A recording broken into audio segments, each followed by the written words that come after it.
Hello friends, welcome to my YouTube channel. तो आज हम करने वाले हैं आर्मी जीडी अग्निवीर का मॉक टेस्ट 2। ये क्वेश्चन जो आर्मी के लिए नहीं बल्कि सभी एग्ज़ाम के लिए इंपॉर्टेंट है। हर एग्ज़ाम में ये क्वेश्चन बार बार रिपीट होते रहते हैं। वीडियो शुरू करने से पहले यदि आप चैनल पे नए हैं तो चैनल को सब्सक्राइब करें और वीडियो को लाइक और शेयर करें ताकि इसी तरह का कंटेंट मैं आपके लिए लाता रहूँ। तो चलिए शुरू करते हैं। फर्स्ट क्वेश्चन है, अहमदाबाद किस नदी के तट पर स्थित है? तो अहमदाबाद कौन सी नदी के तट पर स्थित है, जल्दी से बताइए। तो अहमदाबाद फोर्थ ऑप्शन साबरमती नदी के किनारे पे स्थित है। तो राइट आंसर हो जाएगा फोर्थ ऑप्शन। तो चलिए, नदियों से रिलेटेड क्वेश्चन है तो नदियों के बारे में कुछ फैक्ट्स जान लेते हैं। तो भारत की सबसे लंबी नदी कौन सी है, जल्दी से बताइए। भारत की सबसे लंबी नदी है गंगा, जिसकी लंबाई कितनी है 2525 किलोमीटर। कौन सी नदी है कौन सी दो नदियाँ ऐसी जो अरब सागर में गिरती हैं? तो कौन कौन सी है? एक तो ये नर्मदा फर्स्ट ऑप्शन और दूसरी है ताप्ती। दक्षिण भारत की सबसे लंबी नदी कौन सी है? गोदावरी, और उसे दक्षिण गंगा के नाम से भी जाना जाता है। और बिहार का शोक किस नदी को कहा जाता है? तो बिहार का शोक कहा जाता है कोसी नदी को। तो इस तरह से के क्वेश्चन जो है बार बार पूछ लिए जाते हैं। नर्मदा नदी का उद्गम स्थान भी पूछ लिया जाता है। तो नर्मदा नदी कहाँ से निकलती है? अमरकंटक प्लेट्यू से निकलती है। तो चलिए नेक्स्ट क्वेश्चन करते हैं। सेकंड क्वेश्चन है, भारत के प्रतिष्ठित खिलाड़ियों महिलाओं को दिए जाने वाले राष्ट्रीय पुरस्कार को किस नाम से जाना जाता है? यदि आप प्रतिष्ठित खिलाड़ी हैं, महिला हो या पुरुष हो, तो उनको कौन सा पुरस्कार दिया जाता है? अर्जुन पुरस्कार दिया जाता है। पिछले मॉक टेस्ट में शायद मैंने आपको क्वेश्चन कराया था कि जो कोच होते हैं खेल की फील्ड में, क्षेत्र में, तो उन्हें कौन सा अवार्ड दिया जाता है? जल्दी से कमेंट बॉक्स में बताइए। चलिए नेक्स्ट क्वेश्चन करते हैं।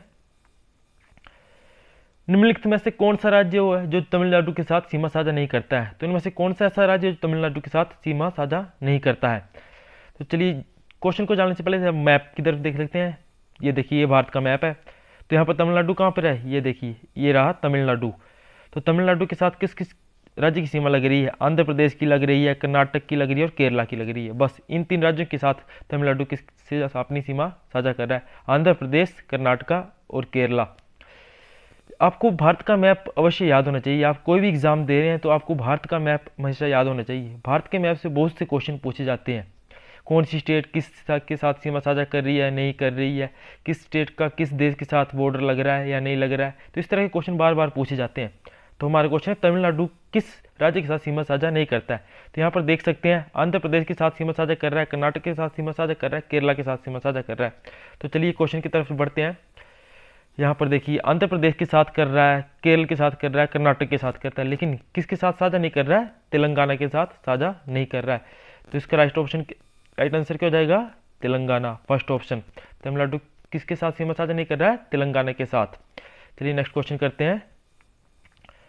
वर्तमान में भारत के विदेश मंत्री कौन है? तो वर्तमान में भारत के विदेश मंत्री कौन है? इनमें से स्मृति ईरानी है, अरुण जेटली है, सुब्रमण्यम जयशंकर है या AK एंटनी है? तो वर्तमान में जो भारत के विदेश मंत्री है वो कौन है? सुब्रमण्यम जयशंकर, यानी कि थर्ड ऑप्शन आपका राइट आंसर हो जाएगा। यहाँ पर स्मृति ईरानी एक ऑप्शन दिया है। स्मृति किस मंत्रालय की मंत्री हैं? महिला एवं बाल विकास का मंत्रालय जो है स्मृति ईरानी के पास है, महिला एवं बाल विकास। चलिए नेक्स्ट क्वेश्चन करते हैं। सिखों के 10वें और अंतिम गुरु कौन थे? तो यहाँ पर 4 नाम दिए गए, इनमें से सिखों के अंतिम गुरु कौन थे? गुरु हरगोविंद देव, गुरु गोविंद सिंह, गुरु अर्जन देव या गुरु नानक देव? तो सिखों के अंतिम गुरु कौन थे? गुरु Govind Singh, second option right answer हो जाएगा। ये सिखों के गुरुओं से और भी क्वेश्चन बहुत बार पूछ लेते हैं, तो उनको फैक्ट भी देख लेते हैं। यहाँ पर देखिए, तो सबसे पहले प्रथम गुरु कौन थे सिखों के? गुरु नानक देव, जो कि सिख धर्म के प्रवर्तक थे, यानी कि सिख धर्म की स्थापना किसने की थी? गुरु नानक देव जी ने की थी। दूसरे गुरु कौन थे? अंगद देव। तो गुरु अंगद देव जी ने गुरुमुखी लिपि के प्रवर्तक थे। गुरुमुखी लिपि की स्थापना किसने की थी? गुरु अंगद देव जी ने की थी। तीसरे गुरु थे अमरदास।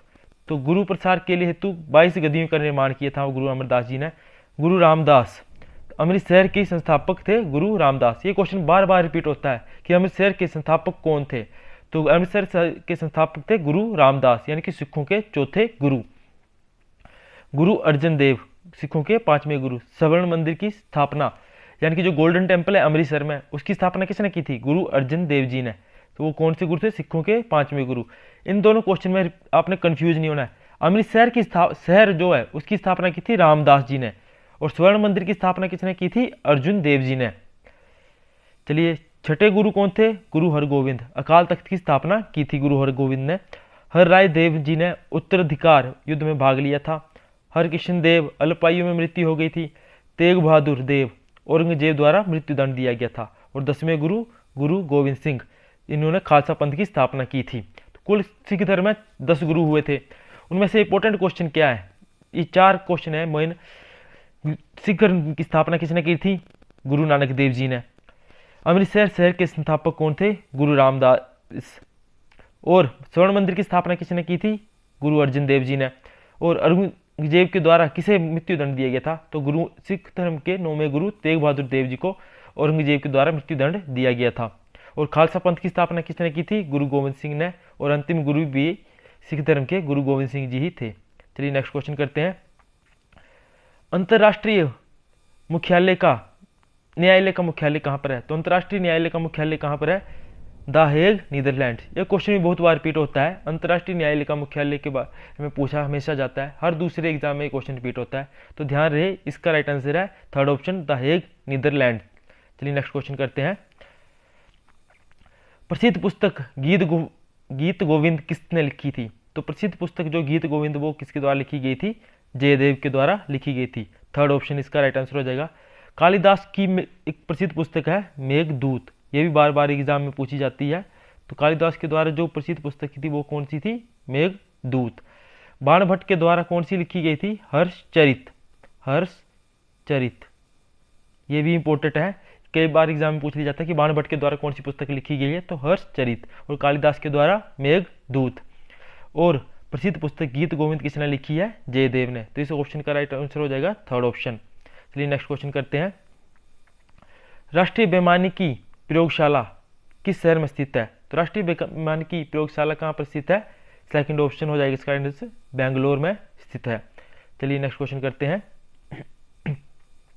अर्थशास्त्र किसने लिखा है? यह पिछले कल भी मैंने आपको क्वेश्चन करवाया था कि अर्थशास्त्र किसके द्वारा लिखा गया है। तो अर्थशास्त्र किसके द्वारा लिखा गया है? चाणक्य के द्वारा। चाणक्य को और किस नाम से जाना जाता है? कौटिल्य के नाम से भी जाना जाता है। और ये किसके गुरु थे? चंद्रगुप्त मौर्य के गुरु थे। चलिए नेक्स्ट क्वेश्चन करते हैं। भारत छोड़ो आंदोलन कब शुरू हुआ था? तो भारत छोड़ो आंदोलन कब शुरू हुआ था? 8 अगस्त 1942 को, यानी कि सेकंड ऑप्शन इसका राइट आंसर हो जाएगा। यहाँ पर एक और डेट दी गई है 1929 के को क्या हुआ था? आईएनसी का लाहौर अधिवेशन हुआ था, इंडियन नेशनल कांग्रेस का आईएनसी का लाहौर अधिवेशन, जिसमें क्या मांग रखी गई थी? पूर्ण स्वराज की मांग रखी गई थी।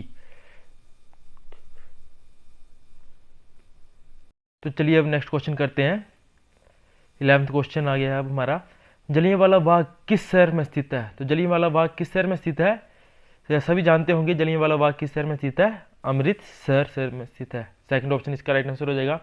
और बहुत ही प्रसिद्ध क्वेश्चन है, हर एग्जाम में बार बार रिपीट होता रहता है कि जलियांवाला बाग हत्याकांड कब हुआ था? तो ये कब हुआ था? 13 अप्रैल, बताइए कब हुआ था? 13 अप्रैल 1919, यानी कि 13 अप्रैल 1919 को। ये भी पूछा जाता है ये उस दिन कौन सा त्योहार था? तो 13 अप्रैल को कौन सा त्योहार होता है? बैसाखी का। तो ध्यान रहे, क्वेश्चन के साथ साथ ये फैक्ट जो बताता हूँ वो भी आप ध्यान में रखें। इन फैक्ट से भी काफी बार क्वेश्चन पूछे जाते हैं। जरूरी नहीं है कि आपको जैसे क्वेश्चन करवाया जा रहा है सेम टू सेम वैसा ही क्वेश्चन पूछा जाएगा। जो मैं फैक्ट साथ साथ में बता रहा हूँ इनसे बहुत सारे क्वेश्चन रिपीट होते रहते हैं, तो फैक्ट्स भी आपने ध्यान में रखने हैं, कॉपी पेन के साथ आपने इन्हें लिखते रहना है। चलिए नेक्स्ट क्वेश्चन करते हैं। भारतीय राष्ट्रीय सेना के संस्थापक कौन थे? तो भारतीय राष्ट्रीय सेना के संस्थापक कौन थे? सुभाष चंद्र बोस, यानी कि थर्ड ऑप्शन आपका राइट आंसर हो जाएगा। और ये स्थापना कब की गई थी? 1942 में। चलिए नेक्स्ट क्वेश्चन करते हैं। भारत की पहली महिला सुल्तान कौन थी? तो पिछले मॉक टेस्ट में आपको बताया था कि भारत की पहली महिला सुल्तान कौन थी? रजिया सुल्तान। थर्ड ऑप्शन आपका राइट आंसर हो जाएगा।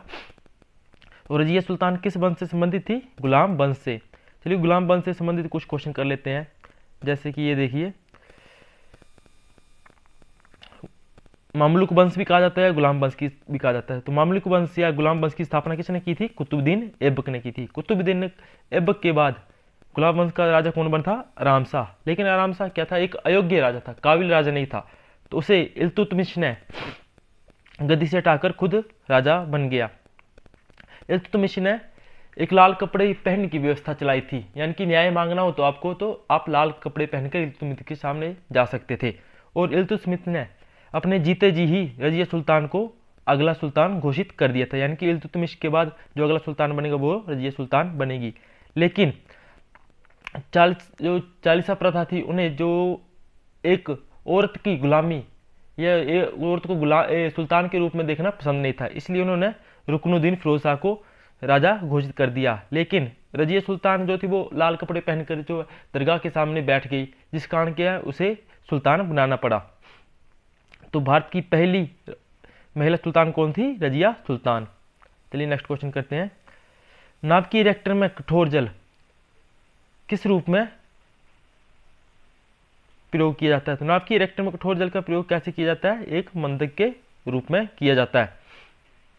चलिए नेक्स्ट क्वेश्चन करते हैं। ओरियन क्या है? तो ओरियन क्या है? एक तारा मंडल, यानी कि फर्स्ट ऑप्शन आपका राइट आंसर हो जाएगा। चलिए नेक्स्ट क्वेश्चन करते हैं। साइंस की क्वेश्चन चल पड़े हैं अब। दूध से दही जमना किसके द्वारा होता है? तो दूध से जो दही जमता है वो किसके द्वारा होता है? लैक्टोबैसिलस के कारण होता है। और दही में कौन सा जीवाणु पाया जाता है? लैक्टोबैसिलस। ये भी क्वेश्चन पूछ लिया जाता है कि दही में कौन सा जीवाणु पाया जाता है, तो कौन सा पाया जाता है? लैक्टोबैसिलस। चलिए नेक्स्ट क्वेश्चन करते हैं। नमक का रासायनिक सूत्र क्या है? तो नमक का रासायनिक सूत्र क्या है? Sodium chloride, NaCl। या कई बार आपसे भी पूछ लिया जाता है कि इसका कॉमन नेम क्या है? तो सोडियम क्लोराइड इसका कॉमन नेम हो जाएगा नमक का। चलिए नेक्स्ट क्वेश्चन करते हैं। यूरिया उर्वरक क्या है? तो वो जब खेतों में उपज कम हो जाती है तो हम क्या डालते हैं खेतों में? यूरिया डालते हैं ताकि हमारी फसल अच्छी हो। और यूरिया क्यों डाला जाता है? क्योंकि जब मिट्टी में नाइट्रोजन की कमी हो जाती है तो यूरिया डाला जाता है। तो यूरिया क्या है? एक नाइट्रोजनी उर्वरक है। तो फर्स्ट ऑप्शन आपका राइट आंसर हो जाएगा। चलिए नेक्स्ट क्वेश्चन करते हैं। प्रकाश संश्लेषण की प्रक्रिया के लिए क्या क्या आवश्यक होता है? तो पेड़ पौधे क्या है, किस प्रक्रिया के द्वारा अपना भोजन बनाते हैं? प्रकाश संश्लेषण की प्रक्रिया के द्वारा। और उन्हें क्या क्या चाहिए होता है? पेड़ पौधे क्या है? कार्बन डाइऑक्साइड लेते हैं और ऑक्सीजन देते हैं, और जल की तो आवश्यकता होती है उन्हें। तो एक ऑप्शन तो राइट आंसर हो जाएगा। लेकिन प्रकाश संश्लेषण की प्रक्रिया कब होती है? सूर्य के प्रकाश में होती है और पर्ण रहित होती है। तो ये क्या, इसका राइट आंसर क्या हो जाएगा? फर्स्ट ऑप्शन, यानी कि ये सभी। चलिए नेक्स्ट क्वेश्चन करते हैं। प्रकाश के एक स्पेक्ट्रम में कितने रंग होते हैं? तो प्रकाश के एक स्पेक्ट्रम में कितने रंग होते हैं? कुल 7 रंग होते हैं। थर्ड ऑप्शन आपका राइट आंसर हो जाएगा। आपने रेनबो तो देखा ही होगा, इंद्रधनुष। जब भी बारिश के बाद कई बार इंद्रधनुष चमकता है तो उसमें कितने रंग होते हैं? 7 रंग होते हैं। जैसे कि ये देखिए इंद्रधनुष, तो 7 रंग कौन कौन से हैं? बैंगनी, नीला, आसमानी, हरा, पीला, नारंगी, लाल। इसको किस तरह से याद रख सकते हैं? बिबग्योर एक ट्रिक होती है, बिबग्योर। इस तरह से भी आप याद रख सकते हैं। बी से वॉयलेट, आई से इंडिगो, बी से ब्लू, जी से ग्रीन, वाई से येलो, ओ से ऑरेंज और आर से रेड, विबग्योर। और ऊपर से नीचे की तरफ यह भी पूछ लिया था कि इंद्रधनुष के सबसे ऊपरी रंग कौन सा होता है? तो लाल रंग होता है। सबसे नीचे का रंग कौन सा होता है? तो वॉयलेट रंग होता है। तो किस तरह से याद रख सकते हैं आप? विबग्योर से याद रख सकते हैं। चलिए नेक्स्ट क्वेश्चन करते हैं। पोलियो किसके कारण होता है? तो पोलियो क्या एक वायरस है, तो किसके कारण हो जाएगा? वायरस के कारण होता है। तो आपका फोर्थ आंसर क्या हो जाएगा? फोर्थ ऑप्शन क्या हो जाएगा? राइट आंसर हो जाएगा। कई बार यही पूछ लिया जाता है कि पोलियो है क्या? तो पोलियो क्या है? एक वायरस है। चलिए नेक्स्ट क्वेश्चन करते हैं। ऑक्सीजन की खोज किसके द्वारा की गई थी? तो ऑक्सीजन की खोज किसके द्वारा की गई थी?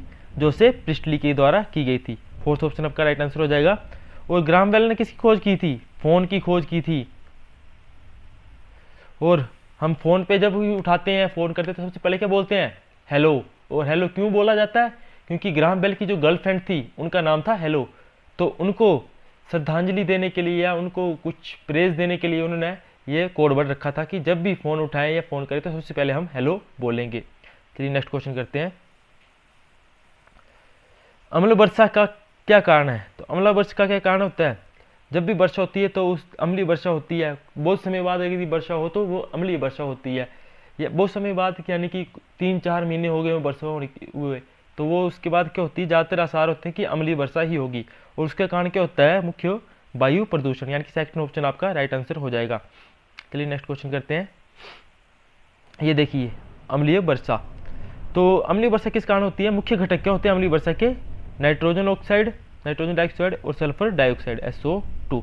ये भी क्वेश्चन बार बार पूछा जाता है कि अम्लीय वर्षा के मुख्य घटक कौन कौन से हैं, तो नाइट्रोजन ऑक्साइड और सल्फर डाइऑक्साइड। चलिए नेक्स्ट क्वेश्चन करते हैं, नाइट्रोजन डाइऑक्साइड और सल्फर डाइऑक्साइड। किस रंग की वस्तुएं ऊष्मा को सबसे अधिक अवशोषित करती हैं, तो सबसे अधिक अवशोषित करने वाला रंग कौन सा है, काले रंग।